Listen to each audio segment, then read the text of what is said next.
very good morning to you and welcome to this absolutely amazing Monday. It is end month. Some might even be saying Happy New Month, but that's in a couple of days. My name is Mungala Mbuvi. As I said, sitting in for Jeff Mote. A lot have been asking me where he is, where he is right now. Well, he's just on leave and he'll be right back. But like we like saying, the conversation has to continue. And joining me in this particular conversation is some couple of individuals I'll be introducing. But let's take a look at our dailies rather, so we can go through the headlines. Remember, you can get the People Daily by dialing *550 *4# and for only 10 shillings, you will get it straight to your phone. You do not need any data. You do not need any application to view your People Daily. And for only 10 bob, that comes straight to your phone. Speaking of which, let's take a look. This is what it says. Ruto calls crisis talks over BBI. Page 4 says that amid reports of emergence of two opposing camps of his allies, the Deputy President is on Wednesday scheduled to meet select leaders in a bid to explain his position on the recently launched bill to amend the 2010 Constitution. Full story on page 4, and you can see the hardliners there. We do have Senator Kindiki Kithure, we have Alice Wahome Kandara MP, and Elgeyo Marakwet Senator Kipchumba Murkomen. With moderates on the other side, Ben Washiali, Mumias East MP, Aaron Cheriot, Kericho Senator, Samson Cherargei, Nandi Senator. And this sets our tone for the conversation we'll be having today, talking about the Deputy President. But there's still more on that particular paper, as you see on the front page still. Transport chaos fears as matatus leave the CBD. The story is on page 9. Nairobi Metropolitan Services wants matatus out of the Central Business District by tomorrow. Get the full story on page 9 of the People Daily. And also, Sonko's lobby fails to stop ouster bid. That story is on page 15. He has actually been quoted as saying that he's ready to leave. He has no problem. He can go home anytime. And at the very top page, part of the page rather, militants kill 110 farmers in Nigeria. Page 19 has the full story. The United Nations says the villagers who were working on rice paddies were tied up and their throats slit in the bizarre deaths. Well, do you want to understand all that? Dial *550 *4#, and for 10 shillings, you get to read that one on page 19. Quite an unfortunate event there. The next one is the Daily Nation, and this is what it says. Where are these school children? That is a question that everyone is asking. Where are these school children? Now, thousands of learners failed to show up in class when institutions partially reopened last month, raising fears of massing dropouts, and officials are unable to account for their whereabouts, and things can only get worse on January 4th when all schools fully reopen. That story is on page 7, and it's captioned there that 20,000 grade 4, standard 8, and Form 4 learners who have not yet reported back to school, quite a number that concerns. Uproar as chief set to collect BBI signatures on the very left of that front page. The story is on page 4, the full story rather, also setting the tone for discussions today as far as the BBI signature collection is concerned. Also, we can see that the Deputy President has been captioned at the very top there. Ruto skips 2 Uhuru meetings in 1 week after giving BBI launch a wide berth. The DP no-show at security talks. That story is on page 5.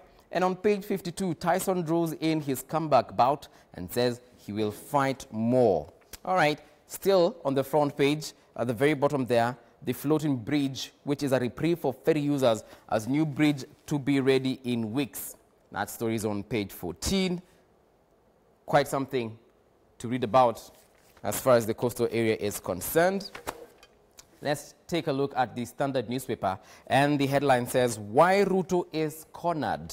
Well, page 6 says, the Deputy President is in a catch-22. To support his boss, he must abandon his hustler flock, yet he needs them to fire up his power ambitions to oppose BBI bill.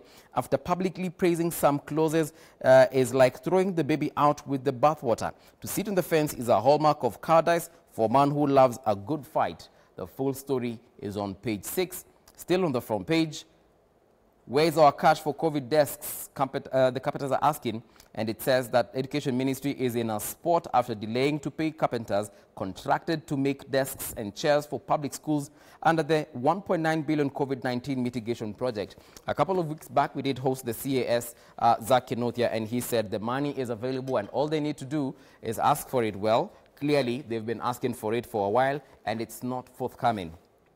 At the very top page, still on the front page, it says, "It's too late to give your views now," Raila tells Muslims. Still on BBI matters, ODM leader meets Muslim clerics in Mombasa and drums up support for referendum as signature collection gathers pace. Well, he's trying to convince them to support the document because it's too late for them to make any amendments. That means for their voice to be added onto that document. Well, we'll be talking about that and much more. Moving on to the Star newspaper. The headline says, EACC needs foreign help in KEMSA probe. Tualib says, due to its volume and complexity, investigation being undertaken in phases. That story is on page 4 and 5. The young and the elderly say yes to the BBI referendum. You can see there an old lady and someone who seems like he is assisting her to append her signature. And actually the caption says, Mama Susila Ombok of Kanyakwar village in Kisumu East Sub-County is assisted to append her signature by Samuel Omoga during the BBI signature collection drive yesterday. Still on BBI, how far is the signature drive? We shall try and talk about it today, as much as we do not have any expert to tell us how far, or rather anyone from the inside tell us how far or how many signatures have been collected as of today. And on page 6, brave top soldier who kicked Ruto out of UDM dies. Former Vice Chief of General Staff, retired Lieutenant General John Koech, has died. That story is on page 6. And still on page 6, DP allies want Kenyans to vote for BBI clauses. Get your copy of the Star for much more of that. All right, this is where we start our conversation. Remember, you can find us on social media across all media at K24 TV. And of course, I'll be giving you the question of the day shortly so that you can engage with us, rather, or as far as the conversation for today is concerned. Do not go too far. The show starts right now.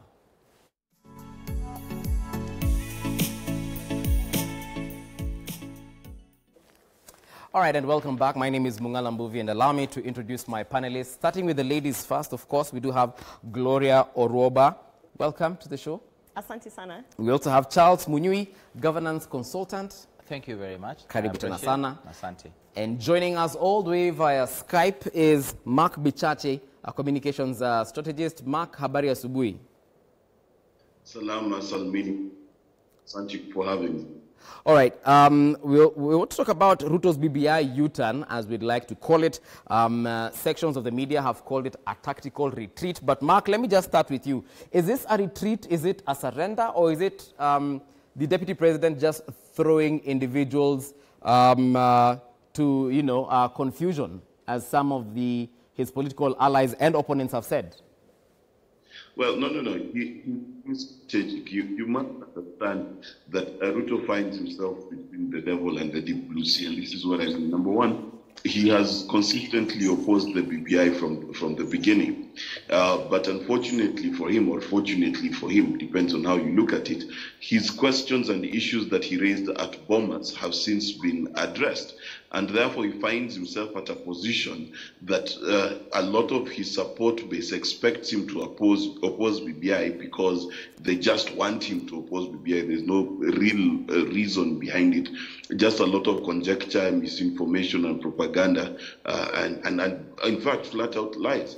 So, and then number two, Ruto also has a constitutional obligation, and underline constitutional, to be the assistant to the president. Yes. And let's not forget that if he indeed does not support the president and is seen publicly and in the glare of everyone to not support the president, then he is in material breach of the Constitution. He will have broken the Constitution. On top of that, he must also ask himself the question of, does he have the money and the temerity to carry a no campaign during this period and still face an election in 2022. So for me, I think he's being quite strategic, he's being clever, and people must also understand that William Ruto does stand to gain from the BBI, and I put it plainly, in a very self-looking inward way. William Ruto can use the BBI report, A, to run for office, miss the office, he will still become most likely the leader of opposition. But if he works very hard, since he's very good at getting MPs, he could be the leading party in parliament and therefore become prime minister.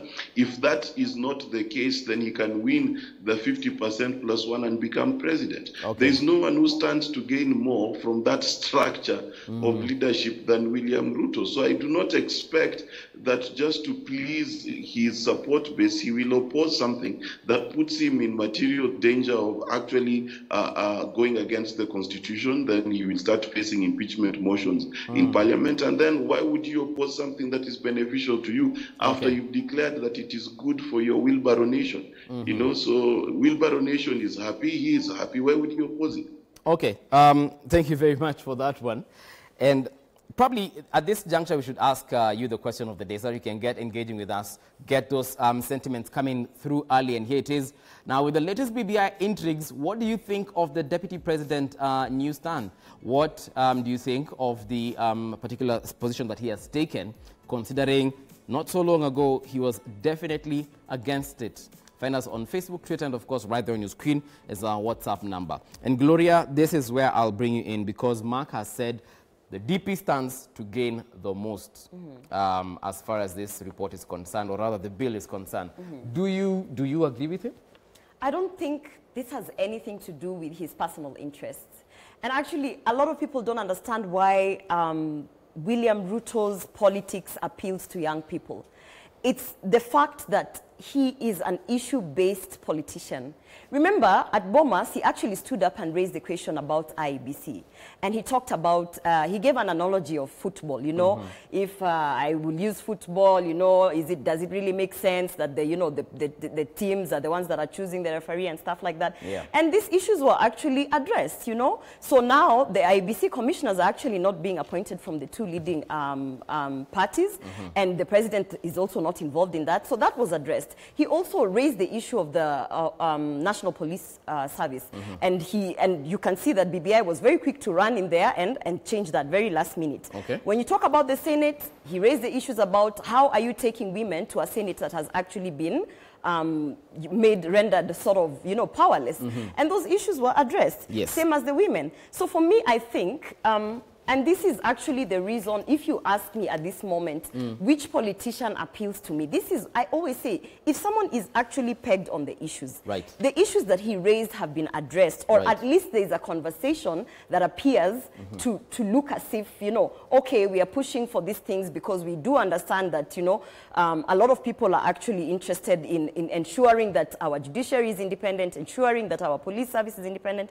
So I think, you know, once that was done, you have to go back to the drawing board, whoever you are. If you're the one that is raising and saying, you know, K24 is not doing this, and then they come and say, oh, we've had your plight and we're having conversations on changing them and reaching that consensus that you want us to get, then of course, as a sane person, as a politician who's attached to issues, as a person who's fighting for the Hustler Nation in terms of the issues that are being raised in BBI, he has to stop, and I don't really think he has endorsed it. I think he tweeted and he said, these issues, these certain issues have been addressed, and now the Hustler Nation is actually being catered for. That doesn't mean that he endorses it. I'm actually waiting to see, because I've read that he has a meeting on Wednesday with the politicians, and of course, you know, he's come, basically. I'm waiting to see. Endorsement means that he will come out and he will actually rally people and say, go and give your signatures. But he hasn't done that. He simply said the things that I have addressed.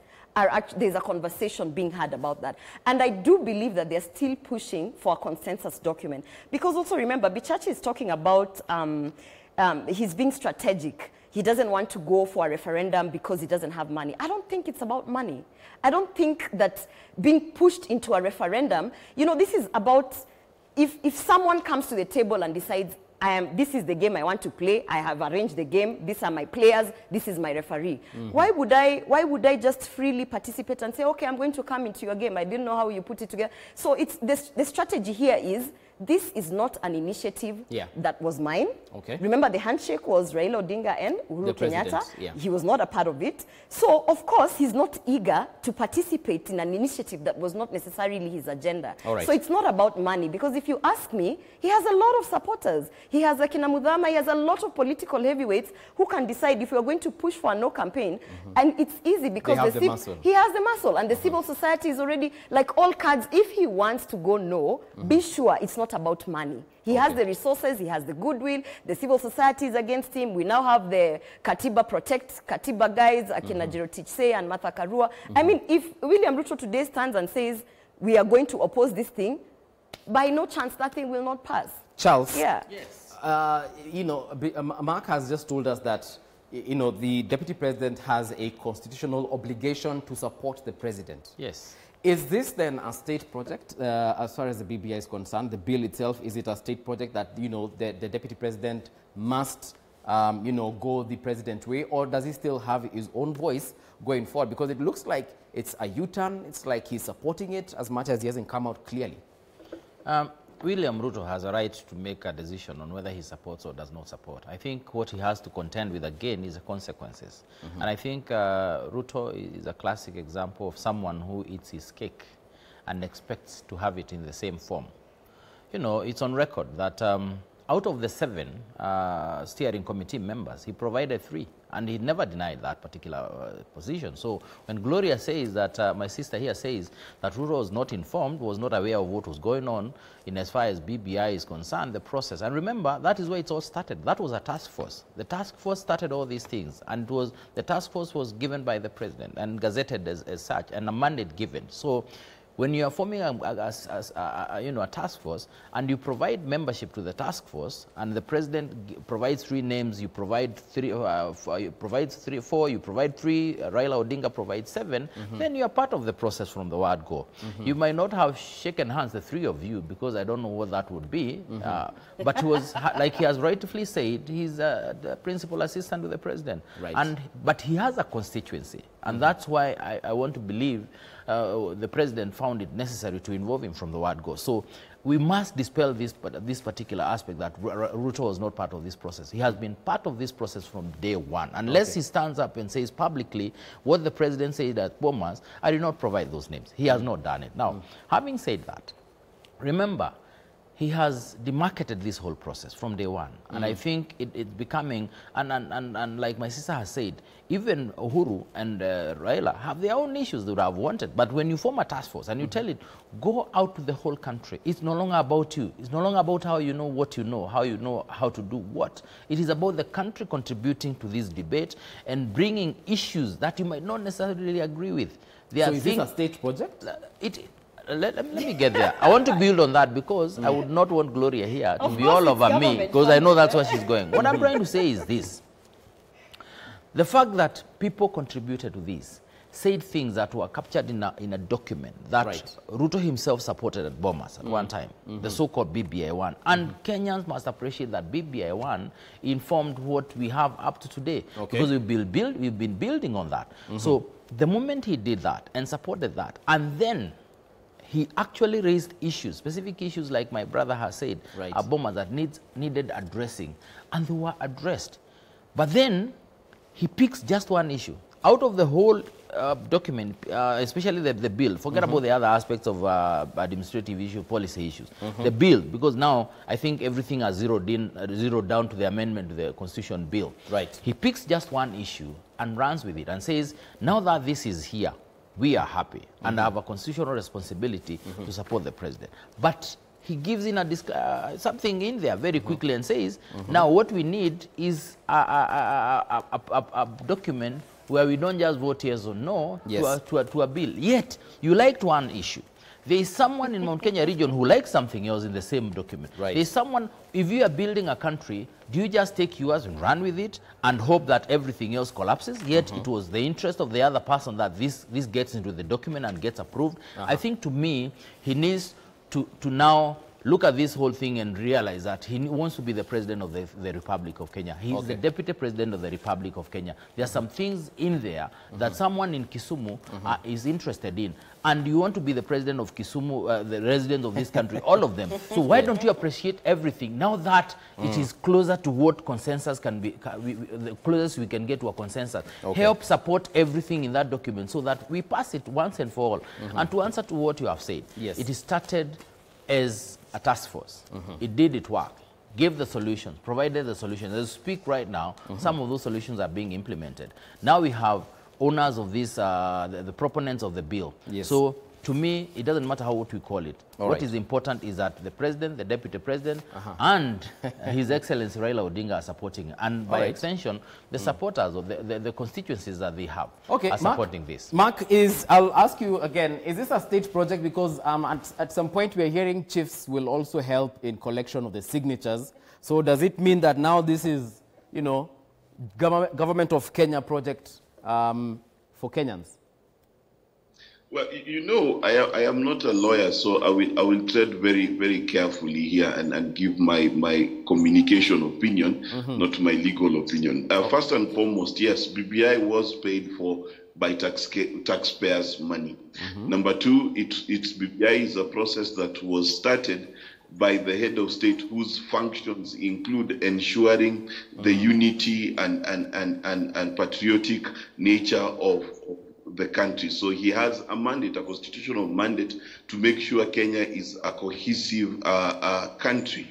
Now, how that is done, you know, he does not have a ministry of cohesiveness, he does not have a ministry of patriotism, and he does not have a ministry of peace.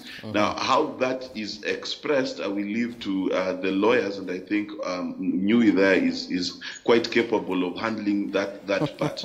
But now I will now talk to the people the way I see it. Number one, if you want a document signed across the country and you want it available, you must use the infrastructure that exists there. So you've got two options by and large. You've got the post office, which some of them are not manned, or you've got the structure of the chiefs. Now, the structure of the chiefs then becomes tricky. If you're using the chiefs to solicit signatures, then there you're trading on using the civil service towards a political end. But if you're using the chief's office as a place where people can append their signatures to a document where they're voluntarily choosing to agree, then I don't see whether that will be a problem. Does a document being domiciled at the chief's place constitute coercion? That is the main question. But also we must understand that even be it as it may today, we know for a fact that the BBI has been funded by taxpayer money so far. So what then is the legal question behind that? I will leave for the lawyers to answer. All right. Gloria, page 4 of the People Daily says that Ruto calls crisis meeting of opposition on BBI. And also page 6 of the Star says that Ruto team now wants Kenyans to vote for particular BBI clauses. What is the connection between this particular crisis meeting and perhaps what is happening in his camp? Is there division, as some are saying, let's stick to our initial guns and just go the no way? Or it's okay, now they've softened their stance and they're saying we can have some of these clauses included in the referendum? First of all, before I address that, I heard Mark Bichachi saying that the president doesn't have a ministry of national cohesion or a ministry of peace. And so because he doesn't have this, you know, it's sort of a business justification of the Building Bridges initiative and the budget that was actually allocated towards that. But I was wondering, we have state agencies. We have actually the National Cohesion Integration Commission.